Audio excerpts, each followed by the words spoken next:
Okay, so you remember Tiny Toons. Yeah. Of course. Who could forget Buster, Babs, and all those crazy Acme Acres adventures? Right. Total classic. But get this. There's a reboot, Tiny Toons Luniversity, and they made a big change, like a really big one. Oh. Spill the tea? What do they do? Change the animation style? Get rid of Plucky Duck? Even bigger than that. Yeah. It involves Buster and Babs. No way. Those two are like the heart of the show. What did they do to them? Well, in the original, remember how they had that whole are they or aren't they Yeah. thing going on? Yeah, they were best buds, partners in crime. It's always throwing in a little playful banter. Exactly. But hold on to your carrot chompers, because in Luniversity, they're siblings. Siblings, wow. You weren't kidding about a big change. Yeah, no kidding. And the fans. Let's just say they've got some strong feelings about it. You mean people are actually upset about this? Like really upset? It's a cartoon? Oh, it's more than just a cartoon, especially for us 90s kids. It's like messing with a core memory. Interesting. So we're diving deep into the Tiny Toons fandom today. You got it. We found this fan forum where people are debating the sibling situation, and it gets pretty intense. A sibling rivalry debate. Sounds like we're about to enter a real-life cartoon brawl. Let's hear it. All right, so picture this. You're a die-hard Tiny Toons fan, grew up with the original, and then bam, this reboot hits you with Buster and Babs are sibs now. Okay, I can see how that would be jarring. So what are people saying? Are they all bummed out or what? Oh, it's a mixed bag, believe me. Some fans are like, this changes everything. Like they feel cheated somehow. I get it. It's like finding out Mug's Bunny is actually allergic to carrots. Right. It just throws your whole understanding of their dynamic out the window. Like one fan, the Looney Tune fan 87, even said, this changes how I see their whole relationship. Yeah, and that makes sense, right? For a lot of 90s kids, that playful, maybe a little more than friends energy was a huge part of what made Buster and Babs so fun to watch. Exactly. Someone else, 290s kid, said they felt like the reboot erased part of what they loved about the original. Like their whole history is different now. And that's completely valid feeling. We get attached to these characters, to their stories, and when those things get changed, it can feel like a loss. So it's not just about whether siblings are better or worse. It's about how these changes make us question our own memories and interpretations of the original. Precisely. It's like, does changing the source material actually change the way we remember it, even just a little?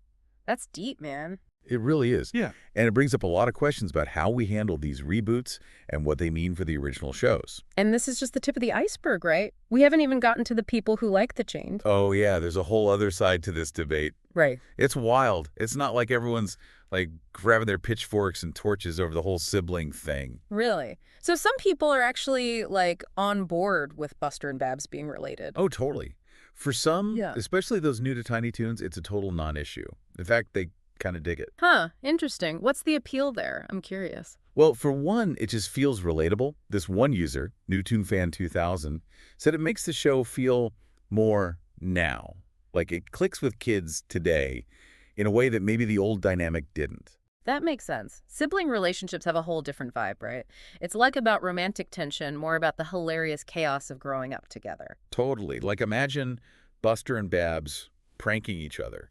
Or maybe teaming up to like outsmart Montana, cure sibling mayhem. Exactly. It's a whole new avenue for comedy. And let's be real, today's kids are growing up with shows where sibling relationships are front and center. It's what they know. True, true. And maybe it's not even just about like what's relatable. Maybe it's also about what's considered, appropriate for kids' shows these days. I see where you're going with this, the whole sanitizing of cartoons debate. Exactly. It's like back in the 90s, a little cartoon Will They Won't They was no big deal. But now, it's all about those good, clean sibling shenanigans. And you know what? There's something to be said for that. Sibling relationships can be just as funny, if not funnier, than any romantic subplot. Okay, true, true. I mean, I'm still trying to wrap my head around the whole thing, but you got a point. Plus, you can't deny the whole wholesome factor. Parents probably love it. Absolutely. And hey, maybe this new dynamic opens up different storylines, different kinds of jokes. It's not always a bad thing to shake things up. Though I do wonder, doesn't making them siblings kind of limit the storylines? Like, think of all those classic cartoon tropes they could use if they weren't related. Mistaken identities, love triangles. Oh, I hear you. There's definitely comedic gold in those classic tropes. But come on, sibling rivalry, that's a whole genre unto itself. Okay, that's true. I mean, there's a reason why shows like The Simpsons and like every Disney Channel show ever use it. Exactly. Think of the possibilities. fighting over the remote, blaming each other for messes, competing for their parents' attention.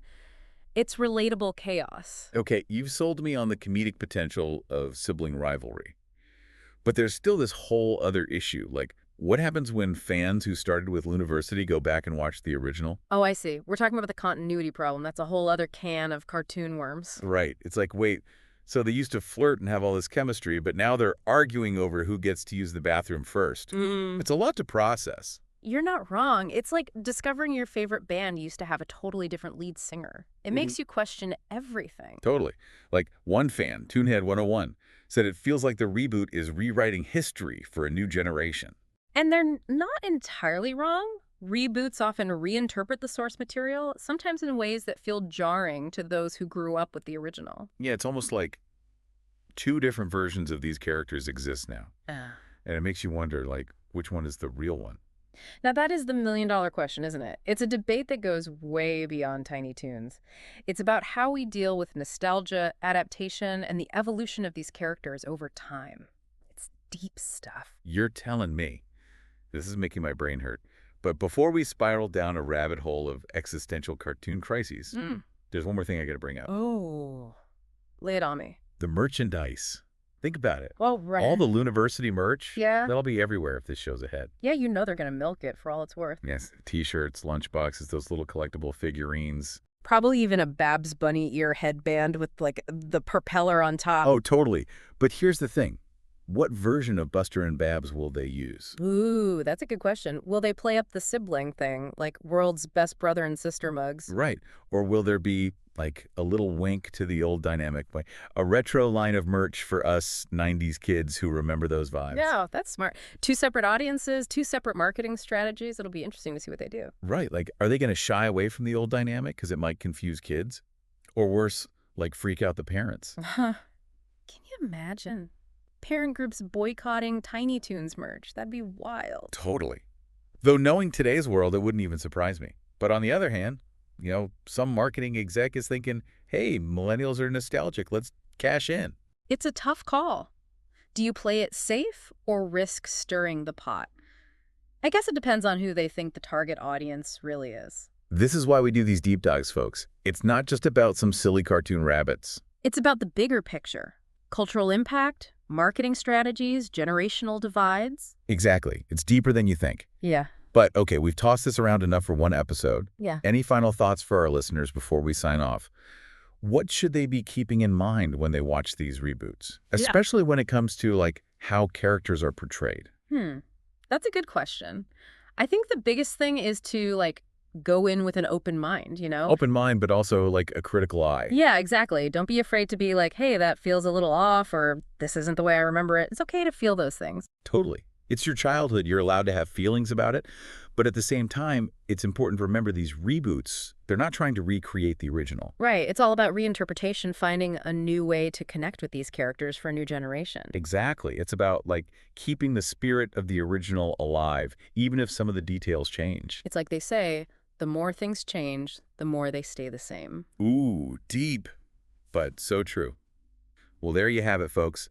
Another deep dive in the books. We covered the Tiny Toons reboot, the great Buster and Babs sibling debate, and how this all reflects bigger questions about reboots, nostalgia, and the ever-changing world of entertainment. Until next time.